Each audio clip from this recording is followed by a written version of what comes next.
Hello everyone, कैसे हैं आप सब लोग। आज का हमारा क्लास 12th का फिजिक्स का लेक्चर नंबर 5 है, जिसमें आज का हमारा टारगेट होगा वैद्युत क्षेत्र की तीव्रता, वैद्युत द्विध्रुव और वैद्युत द्विध्रुव आघूर्ण। तो चलिए शुरू करते हैं हमारा आज का लेक्चर। चलिए स्टूडेंट्स, देखिए पहला हमारा टॉपिक है वैद्युत क्षेत्र। वैद्युत क्षेत्र क्या होता है? वैद्युत क्षेत्र किसी आवेश के चारों ओर का वह क्षेत्र होता है जिसमें कोई अन्य आवेश उसे प्रभावित करता है, उसे वैद्युत क्षेत्र कहते हैं। देखिए, किसी आवेश के चारों ओर का वह स्थान या क्षेत्र जिसे अन्य वैद्युत आवेश प्रभावित करता है वैद्युत क्षेत्र कहलाता है। दूसरी हमारी डेफिनेशन है वैद्युत क्षेत्र की तीव्रता, जो बहुत इम्पोर्टेंट है, एग्ज़ाम में पूछी जाती है। वैद्युत क्षेत्र की तीव्रता वैद्युत क्षेत्र में किसी बिंदु पर रखे परीक्षण आवेश। स्टूडेंट, जो परीक्षण आवेश होता है ये बहुत छोटा आवेश होता है और ये वास्तविक नहीं होता, काल्पनिक होता है। इसे हम परीक्षण आवेश, इसे हम क्यू नोट से प्रदर्शित करते हैं। तो वैद्युत क्षेत्र की तीव्रता को ई से रिप्रेजेंट करते हैं, ई बराबर एफ अपॉन क्यू। इसकी डेफिनेशन है वैद्युत क्षेत्र में किसी बिंदु पर रखे परीक्षण आवेश पर लगने वाले बल एफ तथा परीक्षण आवेश क्यू नोट के मान की निष्पत्ति को उस बिंदु पर लगने वाले वैद्युत क्षेत्र की तीव्रता कहते हैं। इसे कैपिटल ई से प्रदर्शित करते हैं। यदि वैद्युत क्षेत्र में किसी बिंदु पर रखे परीक्षण आवेश पर लगने वाला बल F हो तो वैद्युत क्षेत्र की तीव्रता लिखते हैं हम E बराबर F upon Q note. F का मात्रक न्यूटन और Q का ये परीक्षण आवेश है तो इसका मात्रक भी कूलाम होगा। बल F एक सदिश राशि है और आवेश क्यू नोट एक अदिश राशि है, अतः वैद्युत क्षेत्र की तीव्रता भी क्या होगी? सदिश राशि होगी। इसका मात्रक न्यूटन प्रति कूलाम है और विमा मैंने आपको पिछली वीडियो में निकालनी सिखाई थी। न्यूटन किसकी विमा होती है? न्यूटन किसका मात्रक होता है? बल का। तो बल की विमा क्या होगी? MLT-2। चलिए एक बार और समझाती हूँ। चलिए स्टूडेंट्स, देखते हैं बल की विमा क्या होती है। हमें पता है F बराबर क्या होता है? MA और A हमारा त्वरण है। त्वरण क्या होता है? वेग परिवर्तन बटे समय। और हमें वेग की विमा भी चाहिए, तो वेग बराबर क्या होता है? डिस्टेंस अपॉन टाइम, दूरी बटे समय, x अपॉन t। तो इससे पहले हमें v की विमा पता होनी चाहिए क्या होती है।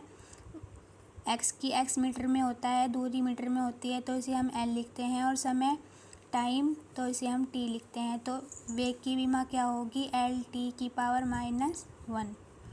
ये हो गई हमारी v की विमा और इसे हम a की निकाल सकते हैं। त्वरण की LT⁻⁻1 अपॉन टाइम, ये v की है और ये समय की है, तो ये ऊपर जाएगा LT⁻⁻2 हो जाएगा।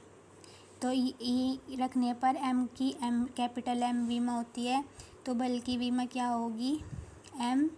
MLT-2। तो ऐसे आया, एक बार देख लीजिए। तो चलिए देखते हैं। देखिए स्टूडेंट्स, ये हमने बल की विमा निकाली MLT-2 upon coulomb. Coulomb Q बराबर क्या होता? क्यू कूलाम आवेश का मात्रक होता है, तो क्यू बराबर IT होता है, I एम्पियर और T समय। तो हम सब इन्हें सॉल्व करेंगे। तो M as it is, L और नहीं है तो L भी जो का तो T ऊपर जाएगा -3 हो जाएगा और ये ऊपर जाएगा -1। तो ये विमा हो गई वैद्युत क्षेत्र की तीव्रता की। यह एग्ज़ाम में पूछी जाती है, बहुत इम्पोर्टेंट है। चलिए आप यहाँ इतना स्क्रीनशॉट ले सकते हैं। आपको वीडियो देखने से पहले आप मेरे वीडियो को लाइक और मेरे चैनल को सब्सक्राइब ज़रूर कर देना। तो चलिए स्टूडेंट्स, हमने अभी वैद्युत क्षेत्र की तीव्रता पढ़ा, तो अब हम इसका एक डेरिवेशन करते हैं जो एग्ज़ाम में पूछा जाता है। हमारा पहला डेरिवेशन है किसी बिंदु आवेश के कारण वैद्युत क्षेत्र की तीव्रता। हमें वैद्युत क्षेत्र की तीव्रता निकालनी है किसी बिंदु आवेश के कारण। तो देखिए स्टूडेंट्स, ये हमारा कोई बिंदु आवेश है प्लस क्यू, इसी हमने आवेश को प्लस क्यू माना है, और इसमें एक बिंदु P है जिस पर एक परीक्षण आवेश माना गया है प्लस क्यू नॉट। ये जो परीक्षण आवेश होता है ये काल्पनिक आवेश होता है, इसे हम मानते हैं। और इस पे लगने वाला बल क्या है, F। परीक्षण आवेश पर लगने वाला बल F। और जहाँ पर हमारा प्लस क्यू बिंदु आवेश है उसे हमने O मान लिया, तो O से R मीटर की दूरी पर एक बिंदु P है। इस बिंदु P पर ही हमें वैद्युत क्षेत्र की तीव्रता ज्ञात करनी है। तो चलिए देखते हैं हमने क्या क्या लिखा। माना कि प्लस क्यू कूलाम का आवेश किसी ऐसे माध्यम में बिंदुओं पर स्थित है जिसका परावैद्युतांक K है। मैंने आपको बताया था कि निर्वात का परावैद्युतांक कितना होता है, 1। तो इसलिए हम कूलाम के नियम में K नहीं लिखते, क्योंकि 1/4πε0 किसके लिए था, निर्वात के लिए हमने माना था। और ये कोई मीडियम है निर्वात को छोड़कर, इसलिए अगर ये निर्वात होता तो K का मान 1 होता, लेकिन ये कोई माध्यम है जिसका परावैद्युतांक K है। प्लस क्यू आवेश प्लस क्यू द्वारा उत्पन्न वैद्युत क्षेत्र में बिंदु O से R मीटर की दूरी पर बिंदु P है, मैंने अभी आपको बताया, जिस पर हमें वैद्युत क्षेत्र की तीव्रता ज्ञात करनी है। अब हमने ये चार्ज हमारे हो गए प्लस क्यू, और एक परीक्षण आवेश चार्ज है, ये भी चार्ज ही है प्लस क्यू नॉट। तो हम कूलाम का नियम लगाएंगे इसमें, F बराबर 1/4πε0 K, ये K लिखेंगे। हम उसमें नहीं लिखते थे कूलाम के नियम में, क्योंकि वो निर्वात के लिए माना था। ये किसी भी मीडियम के लिए, अगर निर्वात के लिए होगा तो ये 1 होगा। Q1 Q2 होता था, इसमें हमारे पास कौन कौन से चार्ज है, एक तो Q और एक Q नॉट अपॉन R²। अब हमने अभी पढ़ा है वैद्युत क्षेत्र की तीव्रता क्या होती है, E बराबर F/Q नॉट। तो हम यहाँ F की वैल्यू पुट कर देंगे। समीकरण 1 से F का मान रखने पर E हमारी वैद्युत क्षेत्र की तीव्रता क्या आ जाएगी, 1/4πε0 K Q not upon R², और अपॉन में क्या है Q नॉट से Q नॉट कट जाएगा, तो हमें क्या मिलेगा, E बराबर 1/4πε0 K Q/R², न्यूटन पर कूलाम। क्योंकि ये वैद्युत क्षेत्र की तीव्रता है, इसका मात्रक न्यूटन पर कूलाम ही होगा। तो हमारी यही है, ये डेरिवेशन बहुत इंपॉर्टेंट है, आपको लर्न करना होगा। ये शॉर्ट क्वेश्चन में भी पूछ सकते हैं एग्जामिनर, और ये पूरा डेरिवेशन भी आ सकता है, जहाँ पर 1/4πε0 K का मान क्या है, 9 × 10⁹ न्यूटन मीटर स्क्वायर प्रति कूलाम स्क्वायर। तो आप इसे देख सकते हैं, आप इसका स्क्रीनशॉट ले सकते हैं। तो चलिए आगे देखते हैं। अगला हमारा टारगेट है वैद्युत द्विध्रुव और वैद्युत द्विध्रुव आघूर्ण। चलिए स्टूडेंट्स देखते हैं वैद्युत द्विध्रुव क्या होगा। वैद्युत द्विध्रुव एक ऐसा मीडियम होता है जिसमें दो बराबर, ये आवेश जो हैं बराबर तो हैं लेकिन विपरीत है, अपोजिट है, क्योंकि एक पर माइनस चार्ज है और एक पर प्लस चार्ज है। तो ये एक ऐसा मीडियम होता है जिसमें दो बराबर परंतु विपरीत प्रकृति के आवेश एक दूसरे से अल्प दूरी पर स्थित होते हैं। ये एक मीडियम बना जिसे हम क्या कहेंगे, वैद्युत द्विध्रुव।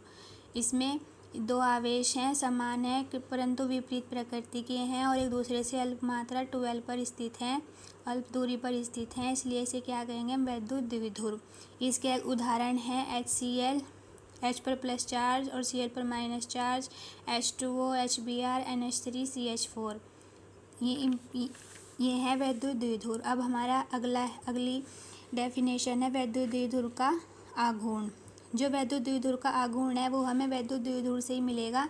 ये जो मीडियम हमने अभी देखा ये वैद्युत द्विध्रुव है जो हमने अभी तैयार किया है, जिस पर दो चार्जेस हैं। तो अब वैद्युत द्विध्रुव का आघूर्ण क्या होगा, किसी वैद्युत द्विध्रुव का द्विध्रुव आघूर्ण किसी एक आवेश तथा दोनों आवेशों के बीच की दूरी के गुणनफल को वैद्युत द्विध्रुव का आघूर्ण कहते हैं। इसे स्मॉल p से प्रदर्शित करते हैं। चलिए समझते हैं इसे। चलिए स्टूडेंट्स, वैद्युत द्विध्रुव का आघूर्ण जो होगा इसे हम p से रिप्रेजेंट करते हैं। p = होता है Q × 2L। Q क्या है, किसी एक आवेश तथा हम जो 2L है दोनों आवेशों के बीच की अल्प दूरी है। इसे किसी बुक में हम d भी लिखते हैं। तो d इज़ इक्वल टू 12 के बराबर होता है। तो हम अभी 12 लिखेंगे। अगर न्यूमेरिकल्स में पूछे तो हम d बराबर 12 ही लिखते हैं। तो देखिए ये हमारे दो आवेश हैं, जिस पर हमारे दो आवेश हैं, एक माइनस क्यू और एक प्लस क्यू, जिनके बीच की दूरी कितनी है 12। तो हम जो हमारा वैद्युत द्विध्रुव का आघूर्ण क्या होगा, ये एक वैद्युत द्विध्रुव है, मैंने अभी बताया। तो वैद्युत द्विध्रुव आघूर्ण क्या होगा, किसी वैद्युत द्विध्रुव का वैद्युत द्विध्रुव आघूर्ण किसी एक आवेश, दोनों में से कोई एक आवेश Q तथा दोनों आवेशों के बीच की अल्प दूरी के गुणनफल के बराबर होगा। इसी फॉर्मूले को हम क्या कहेंगे, वैद्युत द्विध्रुव का आघूर्ण। इसका मात्रक क्या होगा, कूलाम मीटर। तो चलिए देखते हैं। और इसकी विमा क्या होगी, Q बराबर IT होता है, तो एम्पियर T और गुणा L की क्या होती है, मीटर में होती है, तो LE, तो हम क्या लिखेंगे LTA, ये इसकी विमा होगी। तो चलिए देखते हैं। वैद्युत द्विध्रुव का आघूर्ण किसी वैद्युत द्विध्रुव का, ये एक वैद्युत द्विध्रुव भी है और इसका हम वैद्युत द्विध्रुव आघूर्ण निकालते हैं। किसी वैद्युत द्विध्रुव का द्विध्रुव आघूर्ण किसी एक आवेश तथा दोनों आवेशों के बीच की अल्प दूरी के गुणनफल को वैद्युत द्विध्रुव का आघूर्ण कहते हैं। इसे P से प्रदर्शित करते हैं। यदि वैद्युत द्विध्रुव minus Q plus Q coulomb आवेशों से मिलकर बना है, ये हमारा वैद्युत द्विध्रुव है, ये प्लस Q माइनस Q आवेश से मिलकर बना है तथा इनके बीच की अल्प दूरी कितनी ली हमने 2L। यहाँ से यहाँ तक की L और यहाँ से यहाँ तक की L, तो पूरी कितनी हो गई 2L। तो वैद्युत द्विध्रुव का आघूर्ण क्या होगा, small p is equal to Q into 2L। तो हम इसे क्या लिख सकते हैं 2QL। इसका मात्रक होगा कूलाम मीटर और विमा भी मैंने बताई LTA। ये कैसे बताई, अभी मैंने आपको बताया ये कैसे आई है। तो आप इसे एक बार देख लीजिए, नोट कर लीजिए। आज की वीडियो यहीं तक।